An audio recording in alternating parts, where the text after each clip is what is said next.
Hi, இந்த வீடியோவில் நம்ம சிஎம்ஏ இன்டர் குரூப் 1 காஸ்ட் அக்கௌண்டிங்கில் எம்ப்ளாயி காஸ்டிங்கோட ப்ராக்டிக்கல் பார்க்க போகிறோம். சம்ஸ் மட்டும்தான் பார்க்க போகிறோம். ஓகேவா?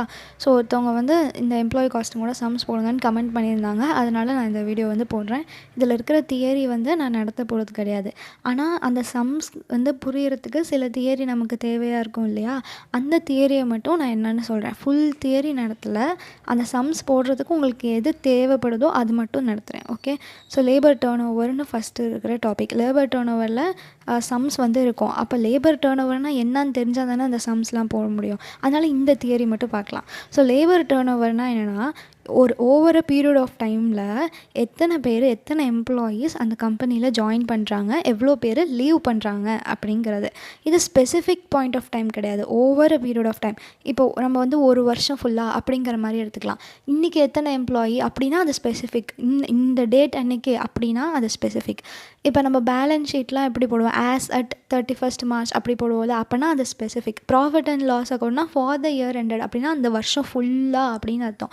ஸோ இந்த லேபர் டர்ன் ஓவர் வந்து எப்படி எடுப்போம், over a period of time. Profit and loss account இருக்குல்ல, அந்த மாதிரி ஒரு வருஷம் ஃபுல்லாக எப்படி இருக்குது அப்படிங்கிறது, இன்றைக்கி மட்டும் எப்படி இருக்குங்கிறது பேலன்ஸ் ஷீட் ஆசட்டுங்கிற மாதிரி. ஸோ லேபர் டர்ன் ஓவர் வந்து ப்ராஃபிட் அண்ட் லாஸ் அக்கௌண்ட் மாதிரி over a period of time எத்தனை எம்ப்ளாயீஸ் ஜாயின் பண்ணுறாங்க, எத்தனை எம்ப்ளாயீஸ் லீவ் பண்ணுறாங்க அப்படிங்கிறது. It happens in every organisation when old employees leave and new ones are hired. எல்லா கம்பெனிலையும் நடக்கிறது தான் சொல்கிறாங்க. எல்லா கம்பெனிலையும் எம்ப்ளாயீஸ் ஜாயின் பண்ணுவாங்க, எம்ப்ளாயீஸ் வேலையை விட்டு போவாங்க. Okay? So labour turn over வந்து 2 types: voluntary, involuntary, avoidable, unavoidable. வாலண்ட்ரினா நான் வந்து போகிறேங்க, எனக்கு வேலை வேண்டாம் அப்படின்ட்டு போகிறது. when employees leave by choice அப்படிங்கிறது வாலண்ட்ரி. இன்வாலண்ட்ரினா கம்பெனி வந்து நீ நல்லாவே வேலை செய்ய மாட்டேங்கிற, நீ வேலையை விட்டு போ அப்படின்னு சொல்கிறது. ஸோ இல்லை அப்படின்னா நீங்கள் வந்து இந்த கம்பெனியை விட்டு இன்னொரு பிரான்ச்சில் போய் ஜாயின் பண்ணிக்கோங்க, வேறு ஊரில் போய் ஜாயின் பண்ணிக்கோங்க. இப்போ வந்து ஒரு பேங்க்கில் நம்ம ஒர்க் பண்ணுறோன்னா அந்த பேங்க்குக்கு வந்து வேறு ஊரில் நிறையா பிரான்ச் இருக்குல்ல, அந்த மாதிரி இருக்கிறதெல்லாம் வந்து இன்வாலண்ட்ரி. நெக்ஸ்ட்டு அவாய்டபிள், அன்அவாய்டபிள்னால் லேபர் டர்ன் ஓவரை வந்து ப்ரிவெண்ட் பண்ணிடலாம், இல்லைனா அது பியாண்ட் கண்ட்ரோலாக இருக்கும். லேபர் டர்ன் ஓவர் நடக்காமல் பார்த்துக்கலாம். இப்போ வந்து நம்ம எம்ப்ளாயர் வந்து உங்கள்கிட்ட சொல்கிறாங்க, நீங்கள் நல்லா வேலை பார்க்க மாட்டேங்கிறீங்க, நீங்கள் அப்படின்னா நான் உங்களை வேலையை விட்டு போக்கிடுவேன் அப்படின்னு சொல்கிறாங்க. நம்ம வந்து சரி நான் இனிமேல் நல்லா வேலை பார்க்குறேன் அப்படின்னு நல்லா வேலை பார்க்க ஆரம்பிச்சிட்டோம். அதனால் அது அவாய்டபிள் அது அப்படின்னு சொல்லலாம். பியாண்ட் கண்ட்ரோல்னால் அது நம்ம கண்ட்ரோல்லே கிடையாது. அப்படி வேறு யாரோ ஹையர் அத்தாரிட்டி முடிவு பண்ணிட்டாங்க அப்படின்னா அது நம்ம வந்து என்ன பண்ணாலும் அவங்க நம்மளை வேலையை விட்டு போக்கணும்னு நினச்சாங்கன்னா அந்த மாதிரி பண்ணிடுவாங்க. ஸோ இந்த தான் வந்து ஒரு எக்ஸாம்பிளாக நான் சொல்கிறேன். Okay? So avoidable, unavoidable. It is calculated by comparing the number of employees who joined and left with the total number of employees at the start of the period. இப்போ நம்ம வந்து யூஸ்வலாக என்ன பண்ணுவோம், இப்போ ஒரு கம்பெனியில் இந்த ஃபஸ்ட்டு ஆரம்பிக்கும் போது, இப்போ நம்ம ஒரு வருஷத்துக்கு எடுத்துக்கிறோன்னு வச்சுக்கோங்க, இந்த வருஷம் ஆரம்பிக்கும் போது எவ்வளோ எம்ப்ளாயீஸ் இருக்காங்க அப்படிங்கிறத பேஸாக வச்சுக்கிட்டு அதுக்கப்புறம் இந்த வருஷம் எத்தனை எம்ப்ளாயீஸ் வராங்க, எத்தனை எம்ப்ளாயீஸ் வெளில போகிறாங்க அப்படின்னு தானே கம்பேர் பண்ணுவோம். அதை தான் சொல்கிறாங்க, நம்மளுக்கு ஆல்ரெடி தெரிஞ்சது தான். ஸோ ஃபஸ்ட்டு ஸ்டார்டிங்கில் எவ்வளோ எம்ப்ளாயீஸ் இருக்காங்க அப்படின்னு பார்த்துக்குவோம். அப்புறம் அந்த வருஷம் ஃபுல்லாக எத்தனை எம்ப்ளாயீஸ் வராங்க, எத்தனை எம்ப்ளாயீஸ் வெளில போகிறாங்க அப்படிங்கிறத பார்த்துக்குவோம். All employee exits are consider no matter the reason. அந்த எம்ப்ளாயி வந்து இந்த ரீசன் பார்த்தாலும் வாலண்ட்ரி, இன்வாலண்ட்ரி, அவாய்டபிள், அன்அவாய்டபிள் எந்த ரீசனாக இருந்தாலும் சரி, எத்தனை எம்ப்ளாயீஸும் வெளில போகிறாங்களோ அதை வந்து நம்ம கன்சிடர் பண்ணிக்குவோம். Okay? Frequent high labour turn over can reduce productivity. ப்ரொடக்டிவிட்டினா இப்போ வந்து நம்ம வந்து எவ்வளோ ப்ரொடக்டிவாக இருக்கோங்கிறது, எவ்வளோ நல்லா வேலை பார்க்குறோம் அப்படிங்கிறது. இப்போ வந்து இன்றைக்கி ஃபுல்லாக நம்ம நல்லா வேலை பார்த்துக்கணுன்னா ஐ வாஸ் ஹைலி ப்ரொடக்டிவ் அப்படின்னு சொல்லலாம். இப்போ நல்லா ப்ரொடக்டிவானா நம்மளை ப்ரொடியூஸ் பண்ணுறது அப்படிங்கிற மாதிரி, நம்ம வந்து ஒர்க்கை ப்ரொடியூஸ் பண்ணுறோம் அப்படி கூட வச்சுக்கலாம். நம்மளோட அவுட்கம் வந்து அப்படிங்கிறது, நம்ம ஒரு வேலை பார்க்குறோன்னா அந்த அவுட்கம் வந்து கரெக்டாக இருக்குது, அதுதான் productivity. So labour turn over, labour மாறிக்கிட்டே இருந்தாங்கன்னு வச்சுக்கோங்க. இப்போ வந்து இன்றைக்கி வந்து ஒருத்தவங்க இருக்காங்க, இப்போ ஒரு 2 மாதம் கழித்து வேறு ஒருத்தவங்கள போட்டாங்க. இப்போ வந்து அவங்க வந்து ஃபஸ்ட்டு ஜாயின் பண்ணுறவங்க 2 மாதத்தில் வேலையை கற்றுட்ருப்பாங்களா, அப்போ அவங்க ப்ரொடக்டிவிட்டி இன்க்ரீஸ் ஆகிருக்கும். கரெக்டாக? ஸோ ஃபஸ்ட்டு நம்ம வேலை ஜாயின் பண்ணப்போ நமக்கு ஒன்றுமே தெரியாது. அப்போ கொஞ்ச நாள் கழித்து நம்ம கற்றுக்குவோம். அப்போ வந்து திடீர்னு வந்து நம்மளை வேலையை விட்டு போக்கிட்டு வேறு யாராச்சும் ஒருத்தவங்கள போட்டாங்கன்னா ப்ரொடக்டிவிட்டி கம்மியாயிரும். அவங்க வந்து திரும்பி ஃபஸ்ட்லேருந்து எல்லாத்தையும் கற்றுக்கணும். இதுதான் வந்து labour turn over can reduce ப்ரொடக்டிவிட்டிங்கிறது. Disturb work flow and increase cost. Labour turn ஓவர்னால காஸ்ட்டும் அதிகமாகும். இப்போ அந்த புதுசாக வந்தவங்கன்னா அவங்களுக்கு வந்து ட்ரைனிங் கொடுக்கணும், அதுக்கு வந்து காஸ்ட் ஆகும். ஸோ லேபர் டர்ன் ஓவர் வந்து ப்ரொடக்டிவிட்டியை கம்மிப்படுத்தும், ஒர்க் ஃப்ளோவை டிஸ்டர்ப் பண்ணும். இப்போ வந்து ஏதாவது டிபார்ட்மெண்ட் மாதிரி வச்சுக்கோங்க, அக்கௌண்ட்ஸ் டிபார்ட்மெண்ட்டு, ப்ரொடக்ஷன் டிபார்ட்மெண்ட், அந்த மாதிரி. இப்போ வந்து ப்ரொடக்ஷன் டிபார்ட்மெண்ட் இருக்காங்கன்னு வச்சுக்கோங்க, ப்ரொடக்ஷன் டிபார்ட்மெண்ட்டில் இருக்கிறவங்க மாறி போயிட்டே இருக்காங்க, அதனால் ஒழுங்காக ப்ராடக்ட்டை ப்ரொடியூஸ் பண்ணவே இல்லை. அது வந்து சேல்ஸ் டிபார்ட்மெண்ட் அஃபெக்ட் பண்ணும்ல, ப்ராடக்ட் ஒழுங்காக ப்ரொடியூஸ் பண்ணலைன்னா என்னத்தை அவங்க சேல் பண்ணுவாங்க. ஸோ ஒர்க் ஃப்ளோவே வந்து அஃபெக்ட் ஆகுது, இதுதான் சொல்கிறாங்க. ஓகே, இப்போ ஹை டர்ன் ஓவர்னால் இப்போ என்ன அர்த்தம்? டர்ன் ஓவர்னால் என்னது? லேபர் டர்ன் ஓவர்னால் என்னது? எத்தனை employees over a period of time join பண்ணுறாங்க, எவ்வளோ பேர் லீவ் பண்ணுறாங்க அப்படிங்கிறது. ஸோ எப்போ வந்து இந்த ஹை டர்ன் ஓவராக இருக்கும் அப்படின்னா, அதிகமாக இந்த மாதிரி எம்ப்ளாயீஸை நம்ம எடுக்கிறோம், வேலை விட்டு அனுப்புகிறோம் அப்படின்னா ஹை டர்ன் ஓவராக இருக்கும். அது ஏன் வந்து அந்த மாதிரி ஹை டர்ன் ஓவராக இருக்குது அப்படின்னா, பர்சனல் ரீசன்ஸாக இருக்கலாம். அந்த எம்ப்ளாயிக்கு வேலை பிடிக்காமல் இருக்கலாம், அதனால் அவங்க வேலையை விட்டு போயிருக்கலாம். இல்லைனா அவங்க ஃபேமிலி ரெஸ்பான்சிபிலிட்டியாக இருக்கலாம், அவங்க ஃபேமிலி வந்து வேறு ஊருக்குள்ள இருக்காங்க, இவங்க வந்து இன்னொரு ஊரில் ஒர்க் பண்ணுறாங்க அப்படின்னா அவங்க வந்து ஃபேமிலி கூட போயிடலாம் அப்படின்னு நினைக்கிறதுக்காக நம்ம ஊர்லேயே போய் ஏதாவது வேலை பார்த்துக்கலாங்கிற மாதிரி போகிறாங்க.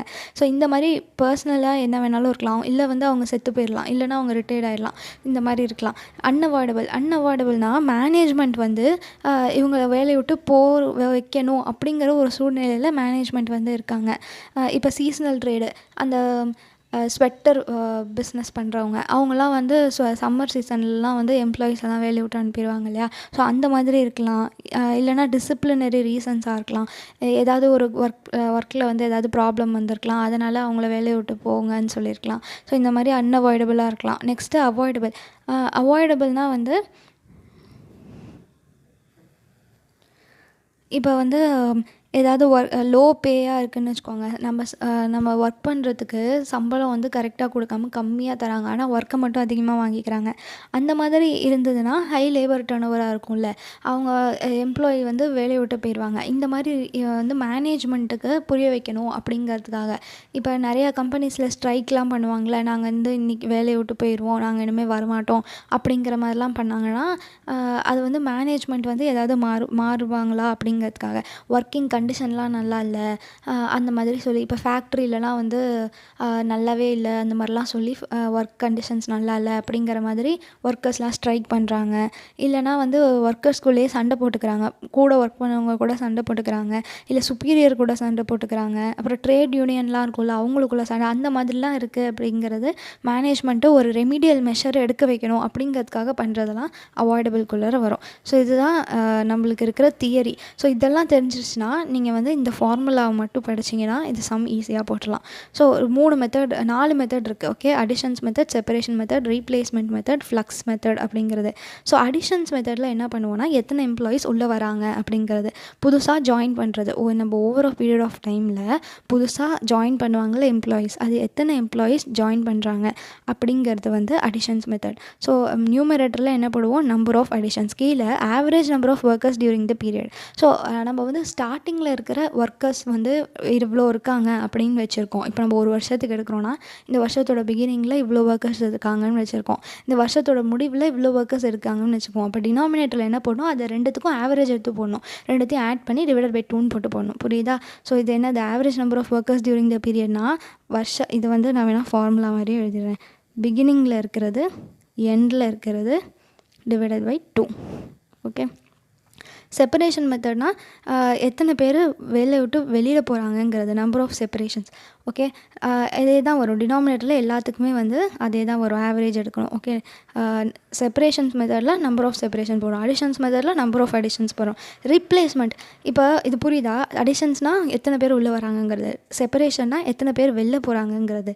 இப்போ கொஞ்சம் பேர் வெளியில் போயிருப்பாங்கள்ல, அவங்கள ரீப்ளேஸ் பண்ணுறதுக்கு கொஞ்சம் பேர் வருவாங்க, கரெக்டாக? இப்போ அடிஷன்ஸுங்கிறது அவங்கள ரீப்ளேஸ் பண்ணாமல் வேணாலும் இருக்கலாம். இப்போ வந்து ஒரு பிரான்ச் இருக்குதுன்னு வச்சுக்கோங்க, அதில் வந்து அக்கௌண்டன்ட்டுன்னு இருக்காங்க, அப்புறம் வந்து மேனேஜர்னு இருக்காங்க, இல்லை அந்த மாதிரி நிறையா ப்ரொடக்ஷன் மேனேஜர் அந்த மாதிரிலாம் இருக்காங்கன்னு வச்சுக்கோங்க.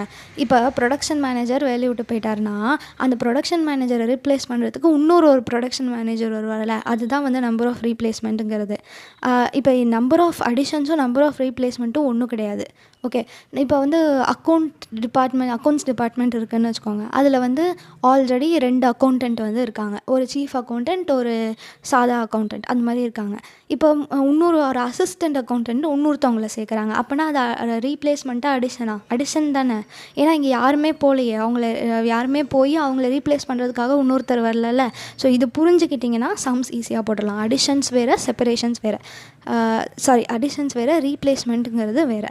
அடிஷன்னா புதுசாக எவ்வளோ பேர் வராங்க அப்படிங்கிறது. ரீப்ளேஸ்மெண்ட்னா ஏற்கனவே வெளில போனவங்கள ரீப்ளேஸ் பண்ணுறதுக்கு யார் வராங்க அப்படிங்கிறது ரீப்ளேஸ்மெண்ட்ஸ். ஸோ இதுக்கும் டினாமினேட்டரில் average number of workers during the period எல்லாத்துக்குமே இன்டூ 100 போடணும். ஏன்னா நம்ம பர்சன்டேஜ் மாதிரி போட போகிறோம். ஓகேவா. நெக்ஸ்ட்டு ஃப்ளக்ஸ் மெத்தடில் number of additions, number of separation ரெண்டுத்தையுமே கணக்கில் எடுத்துப்போம். எத்தனை பேர் உள்ளே வராங்க, எத்தனை பேர் வெளியில் போகிறாங்க, ரெண்டுத்தையுமே கணக்கில் எடுத்துக்குவோம். அதுக்கு ஆவரேஜ் போடணும் 1/2. Okay. Number of additions plus number of separation divided by 2ன்னு நீங்கள் வச்சுக்கலாம். ஸோ ஈஸியாக நீங்கள் இதை ஞாபகம் வச்சுக்கலாம். செப்பரேஷனை வந்து நியூமரேட்டரில் போடணும், அடிஷனை நியூமரேட்டரில் போடணும், ரீப்ளேஸ்மெண்ட்டை நியூமரேட்டரில் போடணும், ஃப்ளக்ஸ்னா அடிஷனையும் செப்பரேஷனுக்கும் ஆவரேஜ் எடுத்து நியூமரேட்டரில் போடணும். ஸோ டினாமினேட்டர் எல்லாத்துக்குமே இதுதான் average number of workers during the period. ஓகேவா. இன்டூ 100 போட்டுக்கணும். இப்போ இந்த ஃபார்முலாவை வச்சு சம் பார்க்கலாம். இல்லஸ்ட்ரேஷன் நம்பர் 21 புக்கில் இல்லஸ்ட்ரேஷன் நம்பர் 21, இந்த வீடியோவில் first sum. Okay. During October 2022 okay the following information is obtain from the personnel department of a manufacturing company. அந்த கம்பெனியில் பர்சனல் டிபார்ட்மெண்ட்னா எத்தனை பர்சன்ஸ் இருக்காங்கன்னு கணக்கு எடுக்கிற department. Labour force at the beginning of the month. அப்போ இதில் வந்து ஓவர் அ பீரியட் ஆஃப் டைமுங்கிறது எது? Month. Okay. October month. Over a period of time நான் சொன்ன எக்ஸாம்பிளில் ஒரு வருஷம் எடுத்துக்கலாங்கிற மாதிரி சொன்னேன்ல. இந்த சம்மில் ஒரு மாதம் October. Labour force at the beginning of the month 1900. Okay. At the end of the month 2100. இப்போ இதை வச்சு நம்ம என்ன போட்டுடலாம்? அந்த டினாமினேட்டரில் போட்டுடலாமா? Average number of workers during the பீரியட்க்கு. ஸோ 1900 ப்ளஸ் 2100 டிவைடட் பை 2ன்னு போட்டு எல்லாத்துக்குமே அதுதான் நம்ம டினாமினேட்டரில் போட போகிறோம். Okay. During the month 25 people left while 40 people were discharged. 25 people வந்து ரிசைன் பண்ணிட்டு போயிட்டாங்க, எனக்கு வேண்டாம் அப்படின்னு சொல்லிட்டு போயிட்டாங்க. 40 people கம்பெனியே வந்து நீ வேலையை விட்டு போ அப்படின்னு சொல்லிட்டாங்க. ஓகேவா. டிஸ்சார்ஜ்னால் அதுதான். 280 workers were எங்கேஜ்னா அவங்கள வந்து வேலைக்கு சேர்த்துக்கிறோம். 280 workersஸை நம்ம வேலைக்கு சேர்த்துக்கிறோம். Out of which only 30 were appointed in the vacancy created by the number of workers separated. இப்போ வெளியில் வந்து போயிருக்காங்கள, அவங்கள ரீப்ளேஸ் பண்ணுறதுக்கு புதுசாக வரணும்ல, அது எவ்வளோனா 30. புரியுதா. 25 பேர் வேலையை விட்டு போயிட்டாங்க, 40 பேரை நீ வேலையை விட்டு போன்னு சொல்லிட்டாங்க. அப்போ மொத்தமாக எத்தனை பேர் வெளில போயிருக்காங்க? இது ரெண்டுத்தையும் ஆட் பண்ணுவோம் செப்பரேஷன் கண்டுபிடிக்கிறதுக்கு. புரியுதா. ஸோ நம்ம வந்து செப்பரேஷனுக்கு எப்படி போடுவோம்? செப்பரேஷன்னா எத்தனை பேர் வெளில போகிறாங்கங்கிறது.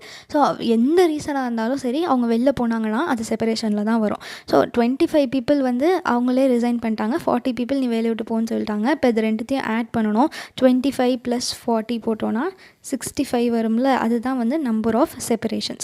ஓகே. நம்பர் ஆஃப் செப்பரேஷன்ஸ்ங்கிறதுக்கு. நெக்ஸ்ட்டு வந்து 280 workers were engaged.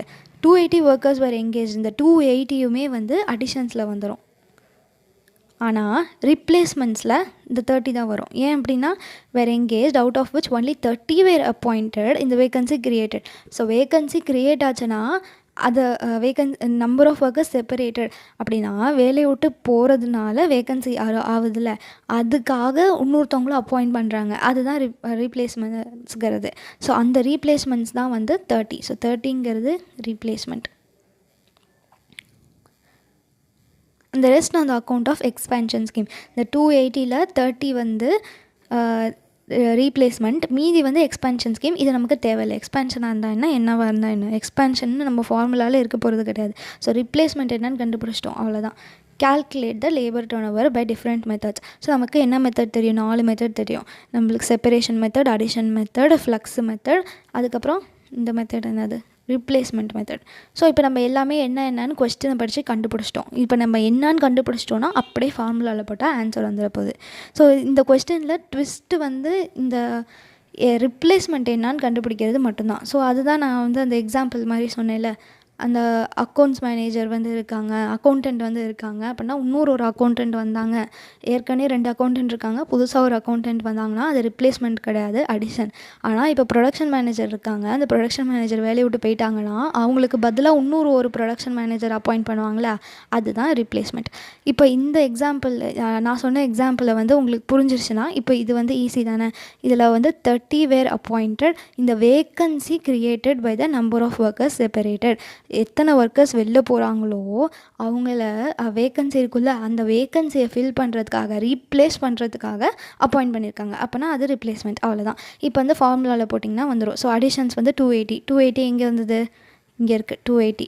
டோட்டலாக எடுக்கணும். வேறு எங்கேஜ்டு அப்படின்னா நம்ம வந்து 280 - 30 215 போட்டக்கூடாது. மொத்தமாக அடிஷன்ஸ்னால் எல்லாமே எத்தனை ஒர்க்கர்ஸ் புதுசாக ஜாயின் பண்ணுறாங்களோ அது எல்லாத்தையுமே எடுத்துக்கணும். ஸோ 280 டிவைடட் பை 2000 எப்படி வந்தது, இந்த 1900 ப்ளஸ் 2100ஓட ஆவரேஜ், 1900 + 2100 டிவைடட் பை 2 × 100ன்னு போட்டோம்னா ஃபார்முலாவில் பர்சன்டேஜில் போடணும், அதனால். ஓகே, செப்பரேஷன் மெத்தட்னால் டோட்டலாக எத்தனை ஒர்க்கர்ஸ் வெளியில் போகிறாங்கங்கிறது. அப்போ இந்த 25யும் எடுத்துக்கணும், 40யும் எடுத்துக்கணும், அது ரெண்டுத்தையும் ஆட் பண்ணி டிவைடட் பை 2000 × 100.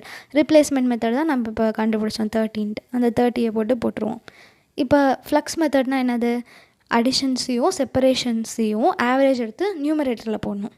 ஸோ அடிஷன் இங்கே இருக்குது, செப்பரேஷன் இங்கே இருக்குது, இது ரெண்டுத்தையும் ஆவரேஜ் எடுக்கிறோம், அதான் டிவைட் இன்ட்டு 1/2ங்கிறது. இப்போ இப்படியே போட்டுடலாம், 280 + 65 டிவைடட் பை 2 அப்படியே போட்டுடலாம். அதனால தான் ஆவரேஜ் இருக்கிறதுன்னு சொல்கிறேன். ஓகேவா, டிவைடட் பை டினாமினேட்டரில் அதே தான் இன்ட்டு 100 போட்டோன்னா நமக்கு ஆன்சர் வந்துடும். ஸோ அவ்வளோதான் இந்த சம்.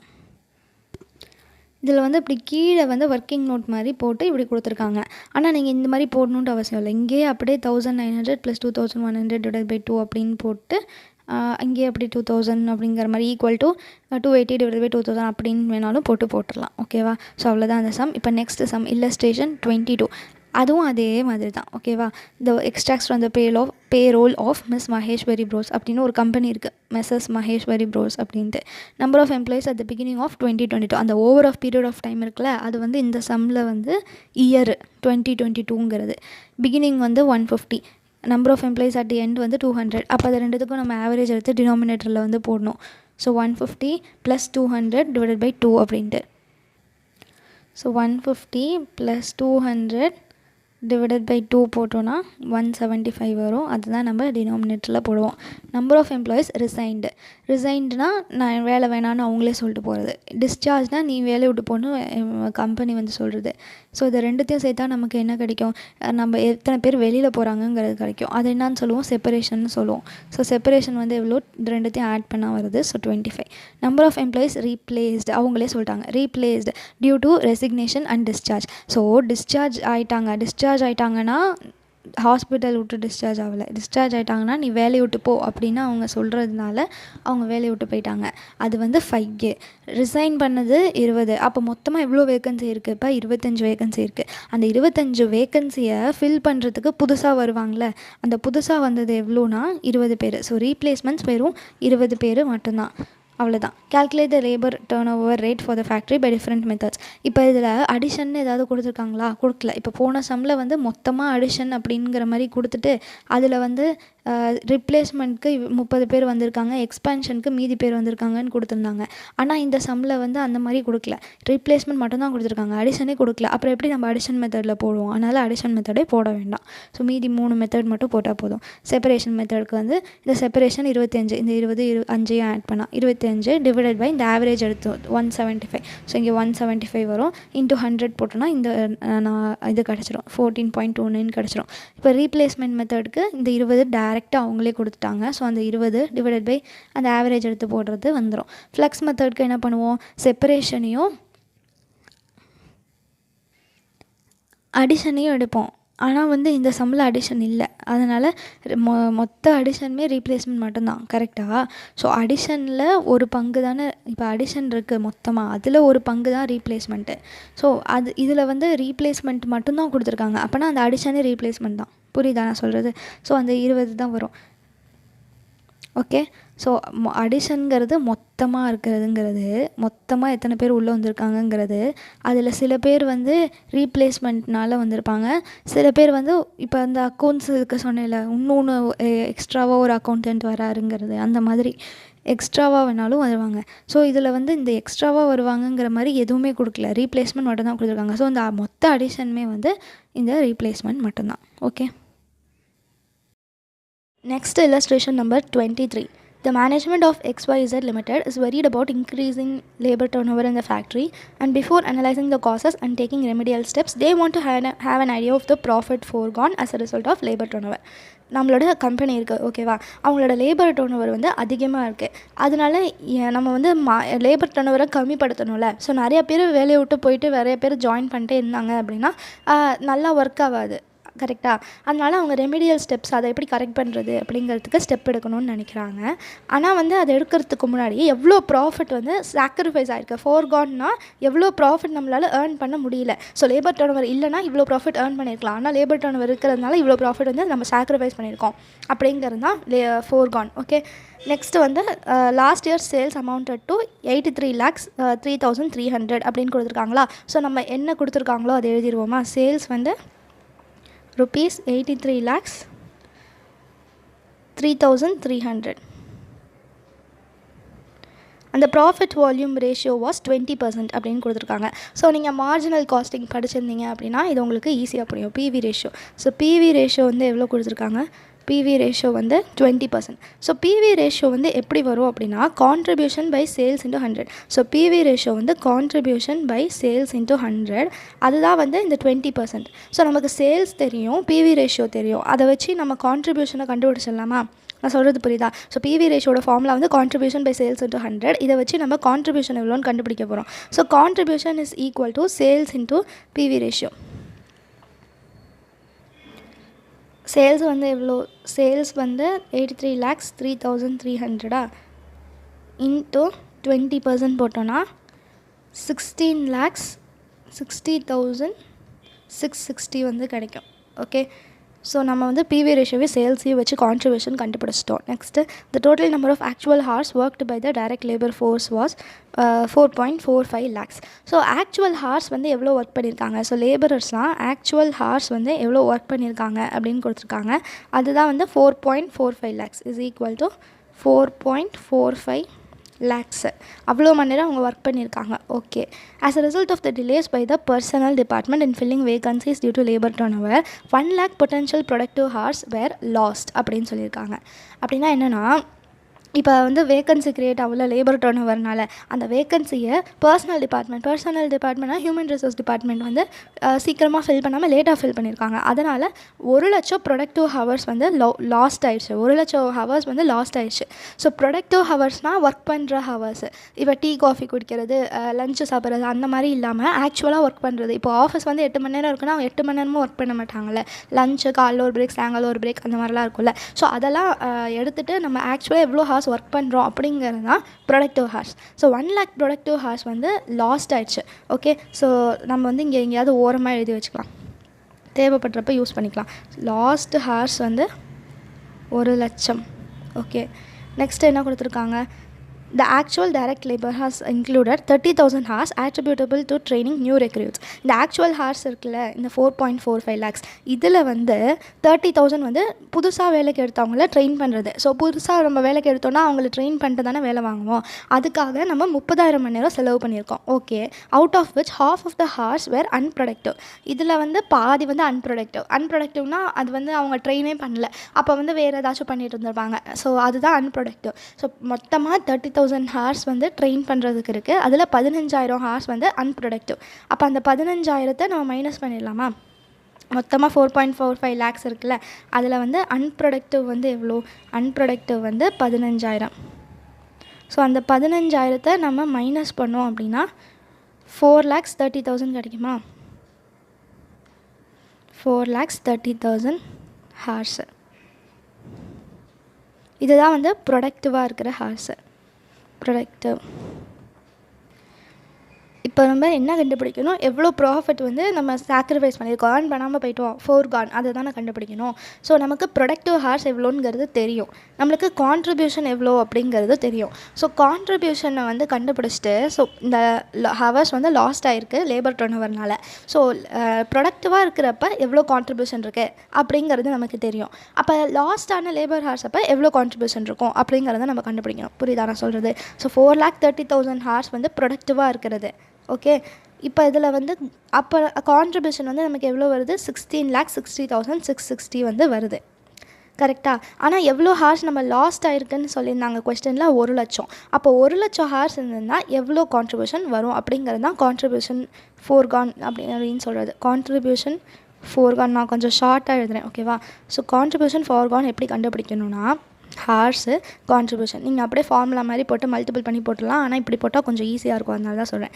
ஸோ 4,30,000 ஹார்ஸ் வந்து ப்ரொடக்டிவாக இருக்குது, ஒர்க் பண்ணியிருக்காங்க ஆக்சுவலாக.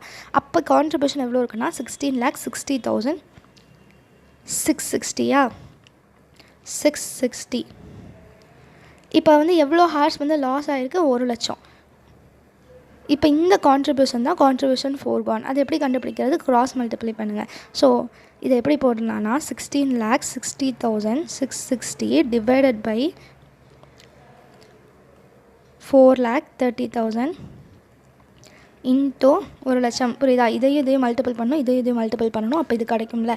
ஸோ அதனால இப்படி போடுறேன். இதை போட்டோம்னா 3,86,200 வந்து கிடைக்கும். ஆனால் இது வந்து கான்ட்ரிபியூஷன் ஃபோர்கான் தானே, ப்ராஃபிட் ஃபோர்கான் எவ்வளோங்கிறது தான் நம்ம கண்டுபிடிக்கணும். ஸோ கான்ட்ரிபியூஷன் ஃபோர்கான் தான் நமக்கு தெரியும். நெக்ஸ்ட்டு வந்து இந்த இங்கே கொடுத்துருக்காங்க பாருங்கள், the cost incurred consequent on labour turn over revealed on analysis the following. Settlement cost due to leaving. அவங்க வேலையை விட்டு போகிறாங்க அப்படின்னா, அவங்க ஏதாவது நான் இவ்வளோ நாள் ஒர்க் பண்ணல, திடீர்னு நீ வேலையை விட்டு எப்படி அனுப்புறீங்கன்னு எல்லாம் கேட்பாங்களா, அதனால செட்டில்மெண்ட் காஸ்ட் கொடுப்பாங்க. ஸோ நம்ம ரிட்டையர்ட் ஆகணும்னா கூட அந்த பல்காக ஒரு அமௌண்ட் மாதிரி தருவாங்கள்ல, ஸோ அதெல்லாம் தான் settlement cost. Next recruitment cost. இப்போ புதுசாக ஆளுங்களை வந்து ரெக்ரூட் பண்ணணும்ல, இப்போ வேகன்சி கிரியேட் ஆகிருக்குள்ள ஆளுங்களை அனுப்புறதுனால, அதனால் புதுசாக நம்ம ரெக்ரூட் பண்ண போகிறோம், அதுக்காக ரெக்ரூட்மெண்ட் காஸ்ட். அப்புறம் செலெக்ஷன் காஸ்ட்டு. செலெக்ஷன் காஸ்ட்னால் அந்த நம்ம ரெக்ரூட்மெண்ட் வேறு, செலெக்ஷன் வேறு. ஸோ ரெக்ரூட் பண்ணிட்டு அதுக்கப்புறம் செலக்ட் பண்ணுவோம், அதுக்கப்புறம் அந்த செலக்ட் பண்ணவங்கள ட்ரெயின் பண்ண போகிறோம். ஸோ இதெல்லாம் வந்து கொடுத்துருக்காங்க. ஸோ இதெல்லாம் நம்ம ஆட் பண்ணிக்கணும். கான்ட்ரிபியூஷன் லாஸ்ட்டு வந்து நமக்கு இருக்குது. இப்போ கான்ட்ரிபியூஷன் லாஸ்ட்டுங்கிறது நம்மளுக்கு பெனிஃபிட்டாக இல்லை அது வந்து டிஸ்அட்வான்டேஜா? அது வந்து ஒரு டிஸ்அட்வான்டேஜ் மாதிரி தானே. ஸோ அது கூட நம்ம வேறு என்னென்னலாம் காஸ்ட் நமக்கு நடந்திருக்கோ அது எல்லாத்தையும் நம்ம ஆட் பண்ணிட்டோம் அப்படின்னா ப்ராஃபிட் ஃபோர்கான். ஸோ இந்த 1,00,000 ஹார்ஸ் வந்து லாஸ் ஆகாமல் இருந்திருந்தால் நம்ம இந்த செட்டில்மெண்ட் காஸ்ட்டு, இந்த என்னமோ ரெக்ரூட்மெண்ட் காஸ்ட், இந்த லேபர் டர்ன் ஓவர் இல்லாமல் இருந்திருந்தால் இவ்வளோ காஸ்ட் நம்ம இன்கர் பண்ணியிருக்க மாட்டோம். ஆனால் லேபர் டர்ன் ஓவர் இருக்கிறதுனால இவ்வளோ காஸ்ட் வந்து இன்கர் பண்ணியிருக்கோம். ஸோ இதெல்லாம் நம்ம ஆட் பண்ண போகிறோம். இந்த இதுக்குள்ள contribution lost due to labour turn over அப்படின்ட்டு இதை சொல்லலாமா, கான்ட்ரிபியூஷன் ஃபோர்கான்னு சொல்லலாம். கான்ட்ரிபியூஷன் ஏன்னா அவங்க கொஸ்டினில் ப்ராஃபிட் ஃபோர்கான் அப்படின்னு தானே கேட்குறாங்க, அதனால் contribution forgone due to labour turn over. நீங்கள் எக்ஸாமில் எழுதுனா ஃபுல்லாக எழுதிக்கோங்க, சும்மா நோட்டில் கிறுக்கி போட்டு பார்க்குறீங்கன்னா இந்த மாதிரி ஷார்ட்டாக எழுதிக்கோங்க. ப்ளஸ் அதில் கொடுத்துருக்க எல்லா காஸ்ட்டும், செட்டில்மெண்ட் காஸ்ட்டு கொடுத்துருந்தாங்க, அப்புறம் ரெக்ரூட்மெண்ட்டுக்கு, அப்புறம் செலெக்ஷனுக்கு, அப்புறம் ட்ரைனிங்க்கு, அதெல்லாம் எவ்வளோ கொடுத்துருந்தாங்க, 43,820, 26,740, 12,750, 30,490. இப்போ அது எல்லாத்தையும் ஆட் பண்ணும், அவ்வளோதான். செட்டில்மெண்ட் வந்து 43,820, ரெக்ரூட்மெண்ட் 26,740, செலெக்ஷன் 12,750, இது 30,490. இது எல்லாத்தையும் ஆட் பண்ணால் 5,00,000 ரூபா வரும். ஸோ இதுதான் வந்து ப்ராஃபிட் ஃபோர்கான். ஸோ அவ்வளோதான் இந்த சம்.